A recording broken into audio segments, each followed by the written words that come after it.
नमस्कार दोस्तों। कुछ दिन पहले हमने सुना है पूजा खेड़कर के बारे में, जो कि एक प्रोबेशन पीरियड पर आईएएस ऑफिसर है। और जो बात उनके बारे में निकलकर सामने आई है वो है कि उन्होंने जाली सर्टिफिकेट, एक फर्जी सर्टिफिकेट बनाकर वो पद प्राप्त किया है। तो अगर हम बात करते हैं देश के सबसे आईएएस ऑफिसरों की जो चर्चा में रहते हैं, तो उनमें एक नाम जो सबसे पहले आता है वो है अभिषेक सिंह का, क्योंकि इनका मामला भी कुछ वैसा ही दिखाई पड़ रहा है। तो आज हम इस वीडियो में जानेंगे कि अभिषेक सिंह जिन विवादों में आजकल घिरे हुए हैं वो विवाद क्या है, उन्होंने अपनी यूपीएससी की जर्नी की शुरुआत कैसे की, कैसे वो एक आईएएस ऑफिसर के तौर पर उन्होंने काम किया, और कौन कौन से विवाद उनसे जुड़े हुए हैं।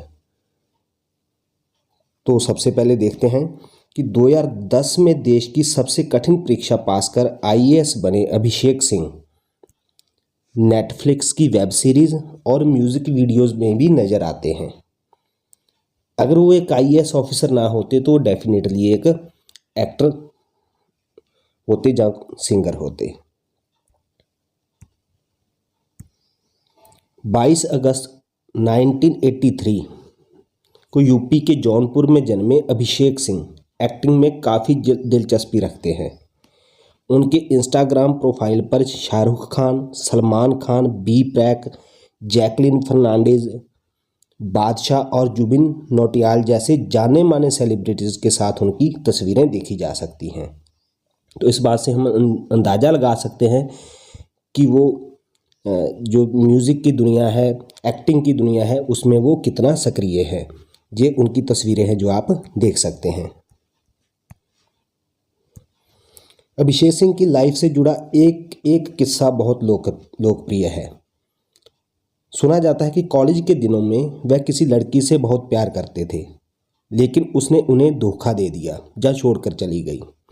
उसके बाद वह पूरी तरह से टूट गए, लेकिन फिर से उन्होंने अपने आप को संभाला और यूपीएससी की तैयारी शुरू कर दी। और 2010 में उनकी जो रैंक थी वो थी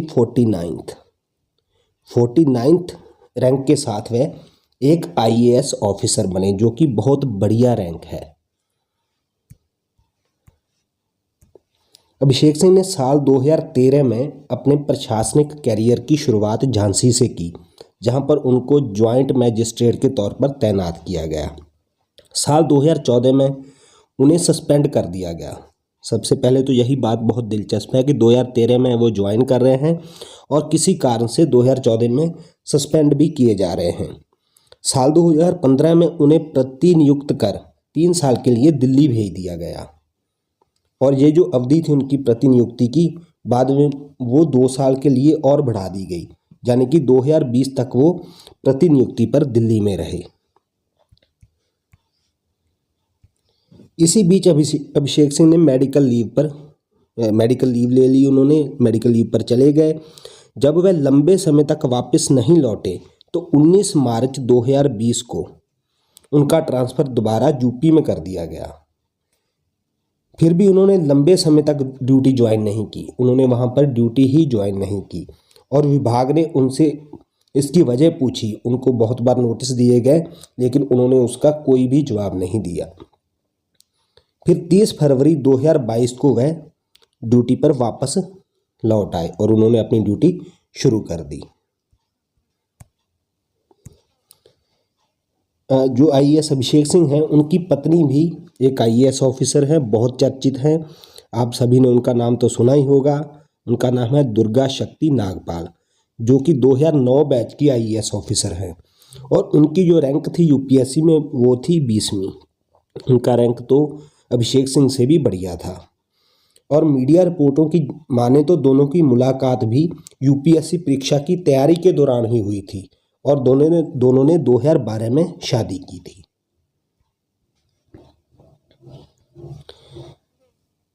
जब अभिषेक सिंह सबसे ज़्यादा चर्चा में आते हैं तो वो इस तस्वीर की वजह से, और इसके बारे में आपको मैं बताता हूँ।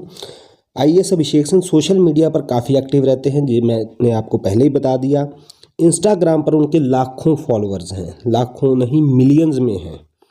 नवंबर 2022 में उनको गुजरात के विधानसभा चुनाव के दौरान ऑब्जर्वर की ड्यूटी मिली थी, ऑब्जर्वर के तौर पर तैनात किया गया था। उन्होंने वहाँ पर क्या किया, जो उनकी सरकारी गाड़ी थी, जहाँ आप देख रहे हैं ऑब्जर्वर लिखा हुआ है, उसके साथ उन्होंने अपने सोशल मीडिया पर, इंस्टाग्राम पर एक फ़ोटो जो उन्होंने पोस्ट कर दी, और इस वजह से इलेक्शन कमीशन ने उनको सस्पेंड कर दिया। तो उनको सस्पेंड किया गया था फरवरी 2023 में, लेकिन बाद में उन्होंने अपनी नौकरी से जो सितंबर 2023 में उन्होंने रिज़ाइन कर दिया था, जो कि उनका रिज़ाइन फरवरी 2024 में एक्सेप्ट कर लिया गया, और उसके बाद वो एक IAS अधिकारी नहीं रहे। अभिषेक सिंह एक बार फिर से चर्चा में आए 2024 के लोकसभा चुनाव के दौरान, जहां पर सुनने में आया कि वो बीजेपी की तरफ से टिकट पाकर MP का चुनाव लड़ना चाहते हैं, लेकिन उन्होंने इस बात से साफ इनकार कर दिया है कि मेरा ऐसा कोई प्लान नहीं था। लेकिन इस बीच जो उनकी जो गतिविधियां रही हैं, उनसे तो साफ नज़र आता है कि वह राजनीति में आना चाहते थे। उन्होंने जौनपुर के राम भक्तों के लिए निषाद रथ यात्रा शुरू करने का ऐलान किया था, जिसमें बसें राम भक्तों को अयोध्या राम मंदिर लेकर जाएंगी और रामलला के दर्शन कराकर जौनपुर वापस भी लेकर आएंगी। इन बसों का नाम निषाद रथ रखा गया था। इस यात्रा के भी राजनीतिक मायने निकाले जा रहे हैं कि वो राजनीति में आना चाहते थे, इसलिए उन्होंने ये सब काम किए हैं, लेकिन वह इस बात से इनकार करते आ रहे हैं।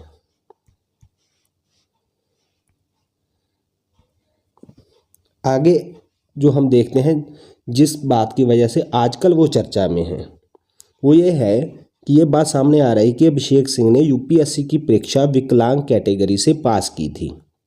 उन्होंने खुद को लोकोमोटिव डिसऑर्डर से पीड़ित बताया था, जिसमें आदमी चल फिर नहीं सकता, चलने फिरने में सक्षम नहीं होता। लेकिन जो आजकल हम उनकी वीडियोज़ देख रहे हैं, जो उनकी फ़ोटोज़ देख रहे हैं, जिसमें वो वीडियोज़ में डांस कर रहे हैं, फ़ोटोज़ में और वीडियोज़ में वो जिम में वर्कआउट कर रहे हैं, तो उससे तो ऐसा बिल्कुल नहीं लगता कि वो किसी ऐसे डिसऑर्डर से पीड़ित हो सकते हैं। तो इसलिए वो चर्चा में है कि उनका हो सकता है वो जो सर्टिफिकेट है वो फर्जी हो, जो डिसेबिलिटी का सर्टिफिकेट उन्होंने अपने UPSC की सिलेक्शन के दौरान दिया था। लेकिन वो इस बात से बिल्कुल इनकार करते हैं, और उनका कहना है कि लोग मेरे खिलाफ प्रोपोगंडा चला रहे हैं। मैंने जो भी कुछ अपनी ज़िंदगी में हासिल किया है, सभी मेरी मेहनत है, और मेरी मेहनत की वजह से मैंने ये सब प्राप्त किया है।